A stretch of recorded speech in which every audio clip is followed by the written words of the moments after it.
The pencil trembled in Park Kyung-ho's calloused fingers as he stared at the blank sheet of paper before him. Around him in the recreation hall of the American prisoner of war camp, dozens of other North Korean soldiers sat hunched over similar sheets, their faces etched with concentration and disbelief. The American Guard had just announced something that seemed impossible, something that challenged everything Park had been taught about warfare, captivity, and the nature of their enemies. They were being allowed to write letters home to their families. It was March 1952, 18 months into the Korean War, and Park had been a prisoner for nearly 6 months. In that time, he had witnessed many things that contradicted his pre-war understanding of American brutality, decent food, medical care, even entertainment. But this moment felt different, more profound somehow. The simple act of putting pencil to paper to communicate with loved ones represented a recognition of his humanity that he had never expected from his captors. Park had been a farmer before the war, tending rice fields in a small village north of Pyongyang. When the call came to defend the fatherland against American imperialists, he had answered without hesitation, leaving behind his wife, Myungja, and their 2 young children. The last time he had seen them was in June 1950, when he kissed them goodbye and promised to return victorious within weeks. That promise now felt like something from another lifetime. The paper before him remained blank as memories flooded back. What could he possibly say? How could he explain that he was alive when his family had probably been told he was dead? How could he describe his treatment at the hands of enemies who were supposed to be monsters, but who had instead shown him a form of organized compassion that defied everything he had been taught about capitalist society? This is the story of that letter and thousands like it. Messages that would travel across battle lines, through international organizations, and into the hands of families who had given up hope. But more than that, it's the story of what these letters revealed about 2 fundamentally different approaches to warfare, humanity, and the bonds that connect us all. The Korean War had begun with promises of swift victory on both sides. North Korean forces, backed by Soviet equipment and Chinese volunteers, had swept south across the 38th parallel in June 1950, confident that the American-backed South Korean government would collapse within days. Park and his fellow soldiers had been told they were liberating their southern brothers from capitalist oppression, that the Americans were paper tigers who would flee at the first sign of real resistance. Instead, Park found himself trapped in a grinding conflict that consumed the Korean peninsula in flames. By the time he was captured near Seoul in September 1951, the initial confidence had long since given way to exhaustion, hunger, and a growing realization that the war he was fighting bore little resemblance to the swift campaign of liberation he had been promised. The moment of capture itself had been terrifying. Park expected immediate execution or, at best, the kind of brutal interrogation that North Korean forces routinely inflicted on their own prisoners. Instead, he found himself being processed through what seemed like an elaborate administrative system. American soldiers checked his wounds, provided medical attention, and gave him his first real meal in weeks: canned meat, bread that was impossibly white and soft, and coffee that was bitter but warming. The prison camp where Park was eventually taken defied every expectation he had formed about American cruelty.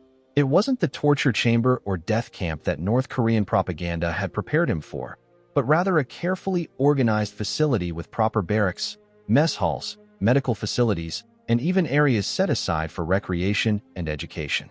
The Americans, he gradually realized, were operating their prison camps according to international law, treating prisoners of war as human beings with rights rather than as enemies to be eliminated. The abundance was overwhelming for someone who had spent months scrounging for food while fighting a war of desperate scarcity. 3 meals a day, served at regular intervals without fail. Medical care that included medicines and equipment he had never seen before. Clean clothing distributed on schedule. Even small luxuries like tobacco and reading materials. For a man who had grown accustomed to viewing a handful of rice as precious, the steady flow of supplies into the camp seemed almost miraculous. But it was the announcement about letter writing that truly stunned him. Captain Morrison, the American officer who served as camp commander, had gathered the prisoners in the main hall to explain the new policy. Through interpreters, he told them that under the Geneva Convention, prisoners of war had the right to communicate with their families. The International Red Cross would facilitate the delivery of letters, and prisoners would be provided with paper, pencils, and postage at no cost. Park's initial reaction was suspicion. This had to be some form of psychological warfare, a trick designed to extract information or manipulate their emotions. Why would their captors want them to communicate with their families? What strategic advantage could the Americans possibly gain from allowing enemy soldiers to send messages home?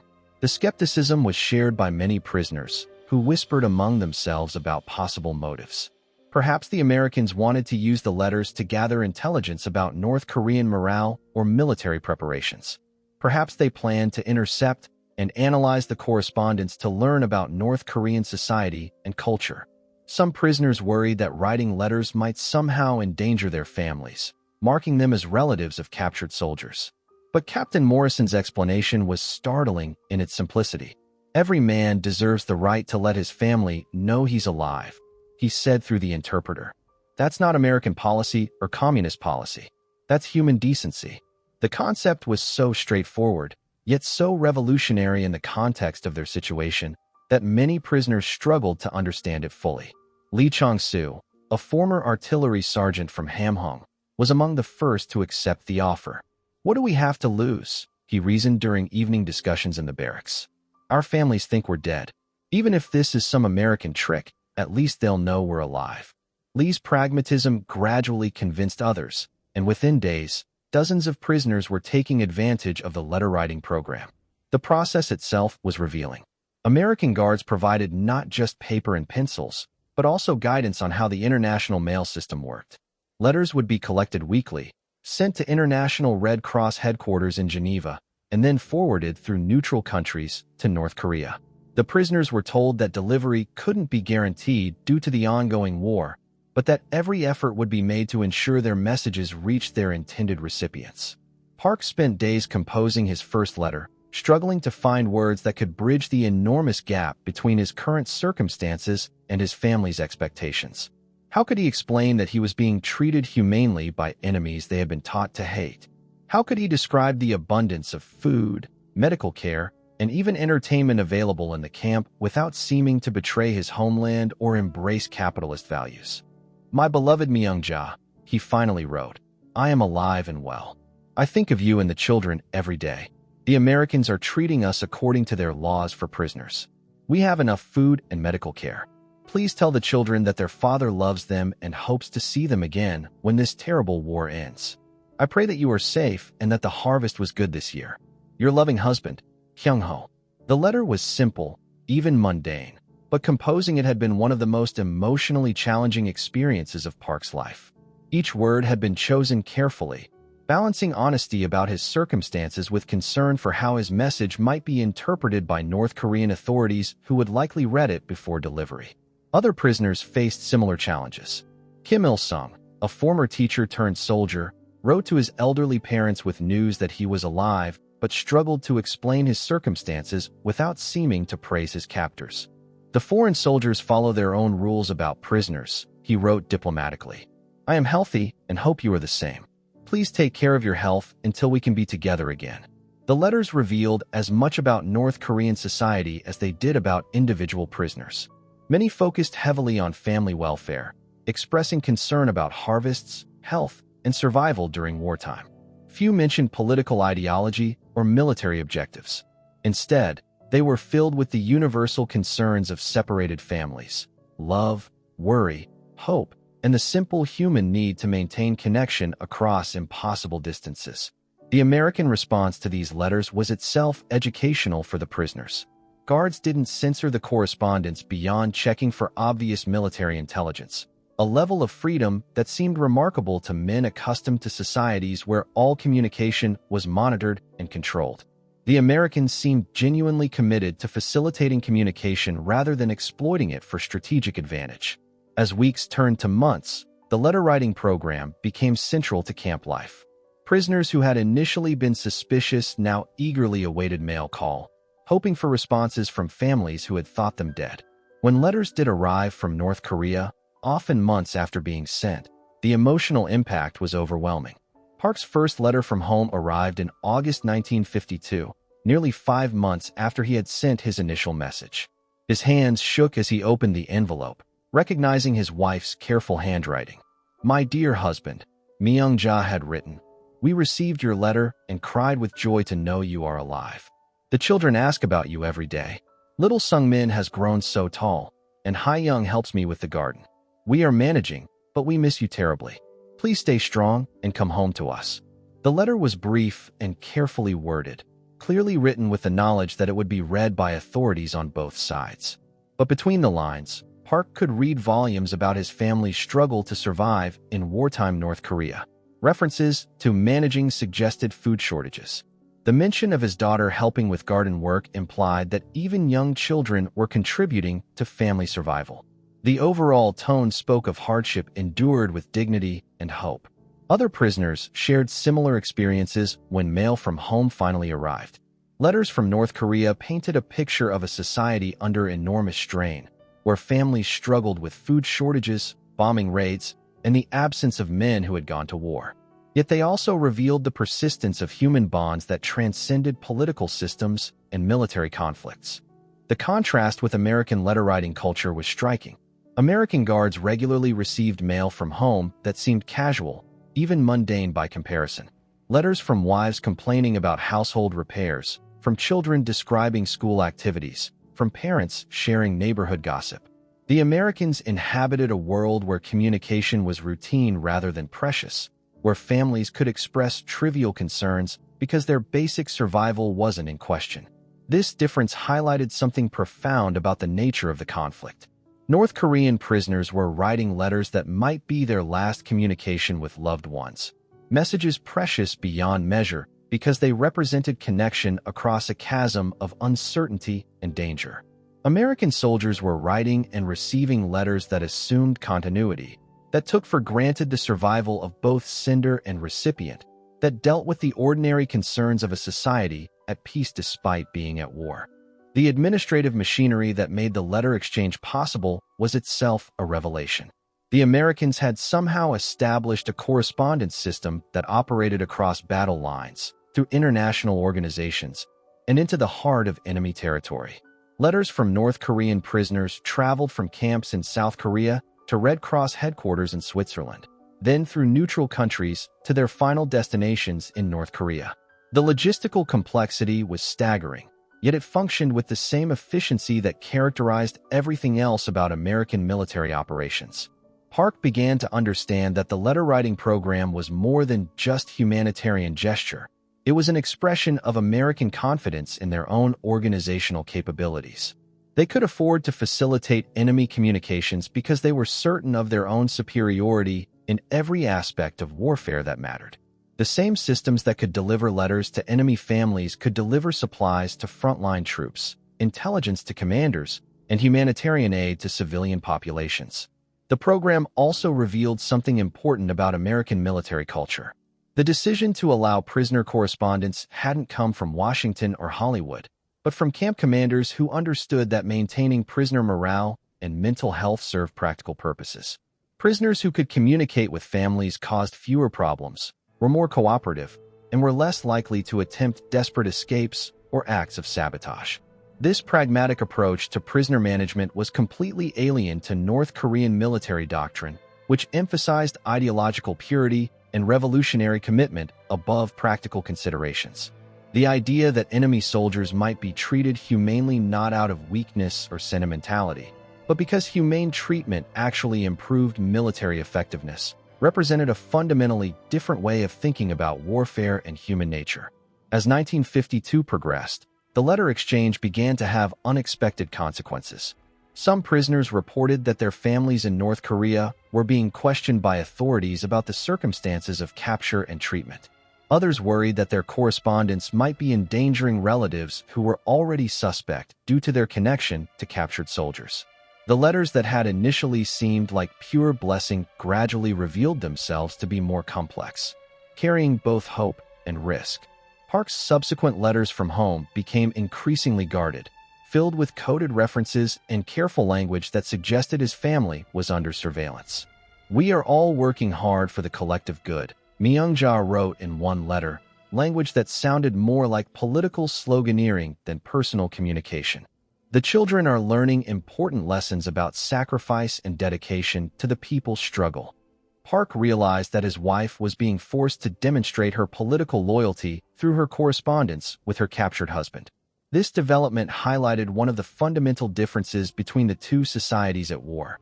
American families could write freely about personal concerns, confident that their correspondence wouldn't be used against them by their own government.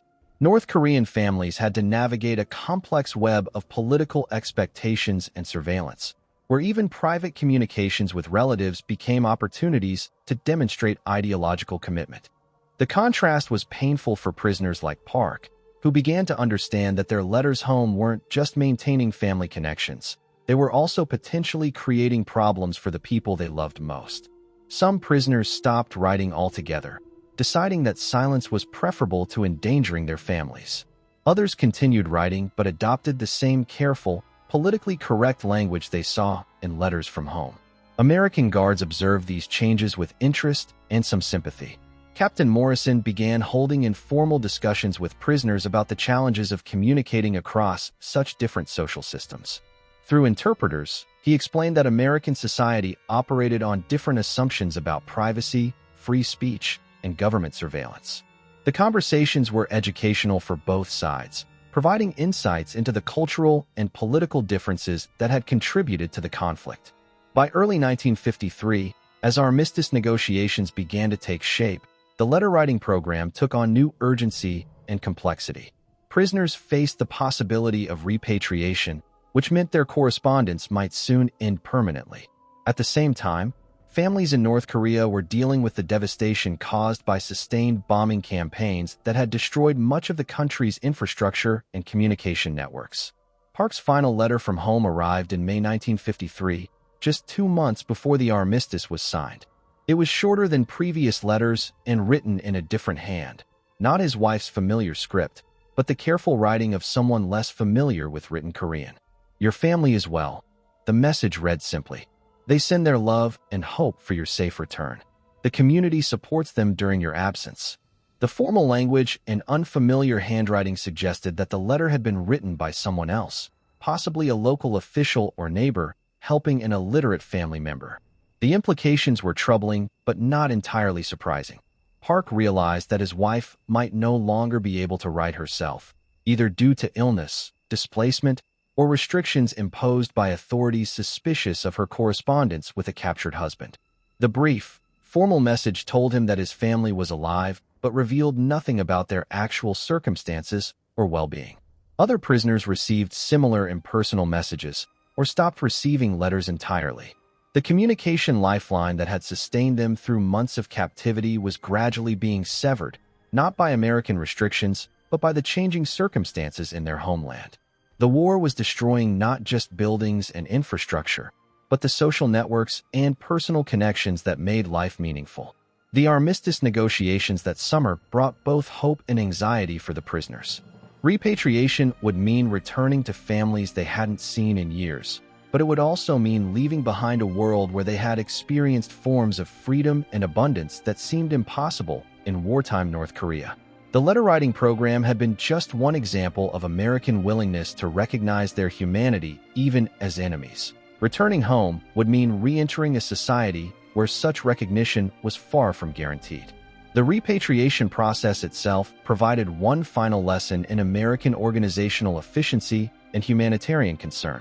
Prisoners were given opportunities to write final letters to families, informing them of impending return and providing details about timing and location. The Americans coordinated with international organizations to ensure that these messages reached their destinations, making final communication possible even as the war officially ended. Park used his final letter-writing session to compose a message that tried to prepare his family for his return while expressing gratitude for their patience during his captivity. "I will be coming home soon," he wrote. "I have learned much during my absence and look forward to seeing how you have grown and changed. Please prepare the children for my return and know that I love you all more than ever." The letter was optimistic in tone, but Park privately worried about what he would find when he returned to a homeland devastated by 3 years of intensive warfare. The ships that carried repatriated prisoners back to North Korea in late 1953 carried more than just human cargo. They carried thousands of final letters, messages, and personal effects that represented the only remaining connections between prisoners and the world they had known before the war. Many prisoners had accumulated letters from home during their captivity, creating personal archives that documented their family's survival through wartime hardship. Park Kyung-ho stood at the rail of a repatriation ship as it approached the North Korean coast in August 1953.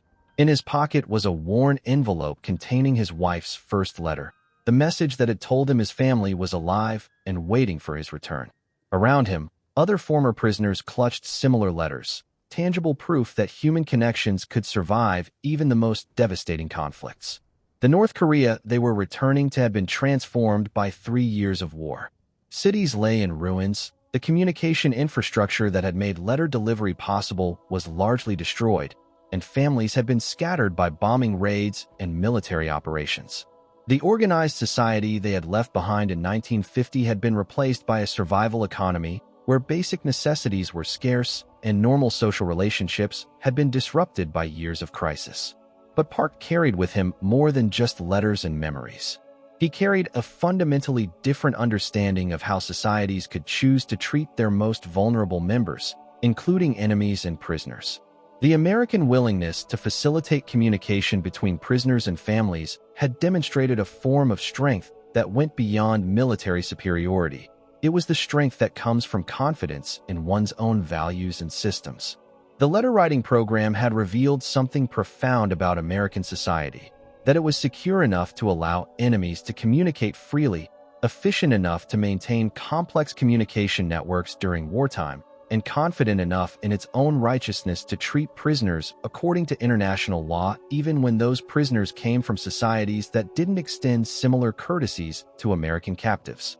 But perhaps most importantly, the program had demonstrated the universal human need for connection and communication that transcends political systems, military conflicts, and ideological differences.